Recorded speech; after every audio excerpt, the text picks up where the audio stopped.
Today we're living in different, people are watching all over the world.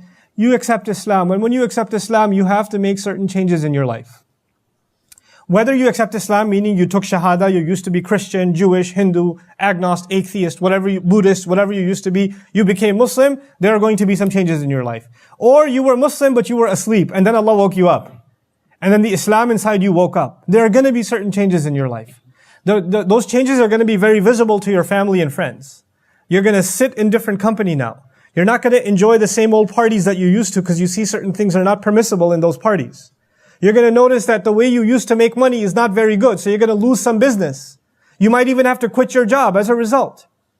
There were some associations, friends, affiliations you used to enjoy and they were a regular part of your life, and you've cut yourself out of those associations because those things led to bad to worse to worse to worse. So you're going to become more and more and more isolated when you take your religion seriously at first, because there are certain things your religion doesn't allow you to do. And the people around you have no problem with it. So they'll notice that you've become weird. You've become isolated. You've become cut off. And they're going to call you a fool. And when you try to give them da'wah, or you try to say, hey, you should listen to this. Hey, why don't you come to the masjid with me? They're going to say, no, you want me to be like you? Is that what you want? You want me to be turned into a weirdo extremist like yourself? No thanks. You're going to hear these words from your cousins, your siblings, your family members, your friends. Those are the people that are going to think you're strange. You're an idiot for doing what you're doing. You're way too extreme, man. Just relax. Take a balanced approach like me. Gulp, gulp, gulp. So this problem still exists. It still exists. أَنُؤْمِنُ كَمَا آمَنَ السُّفَهَاءُ. Allah turns around and says, أَلَا إِنَّهُمْ هُمُ السُّفَهَاءُ. You had better realize. You see Allah again? Yani intabihu, pay attention. You better realize, you better not forget. Those people, they and only they, like no other, are the ultimate idiots. They are the ultimate fools. In what sense are those people fools? Now, I told you what they thought of as foolish. They thought of as foolish that you're missing out on life. You're made all these sacrifices for what? Jannah is easy, man. You don't have to make all these sacrifices. Be a little bit good in Ramadan, catch the 27th or something, and you'll be fine.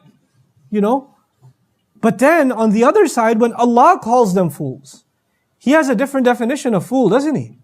So we have to think about, how does Allah mean fool?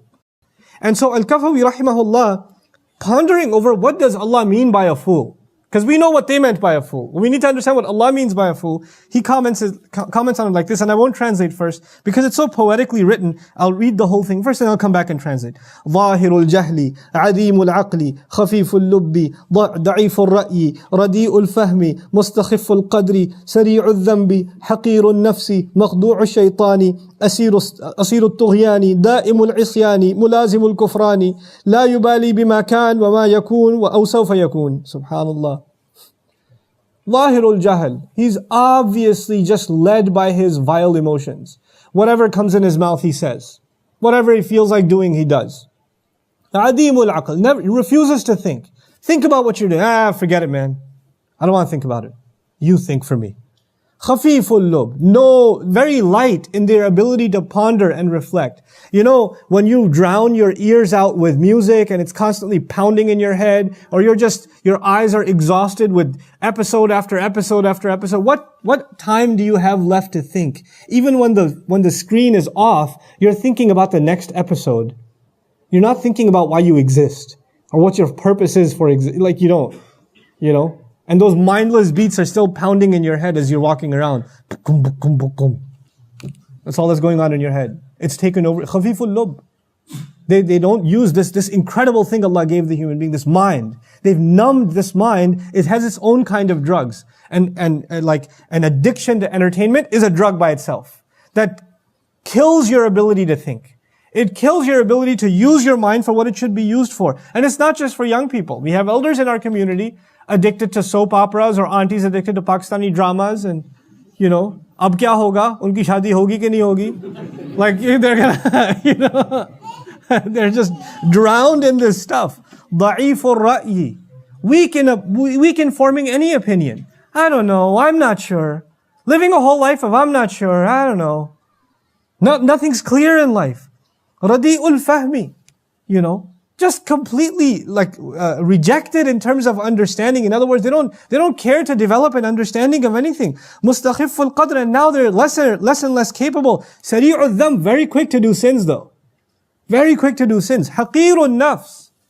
Basically, no dignity, no respect for self. Then no self-respect. Makhdu'u shaitan, completely deceived by shaitan. Asiru tughyan, they've become a prisoner to their own disobediences to God. They are addicted to sinning against Allah. Prisoners to rebellion. Da'imul isyan, constantly sinning. Constantly doing evil. Mulazimul kufran. Completely, the only thing they're committed to is ingratitude. They just can't be grateful. Always entitled for more and more and more. لا يبالي بما كان أو لا ولا بما هو كائن أو سوف يكون. They don't care about what has been, what they've done in the past, what they're doing now, and what they're going to be doing. No care or consideration for consequences. What's a bigger fool than that? إنهم هم السفهاء. Those carefree, completely oblivious people, they are the ultimate fools.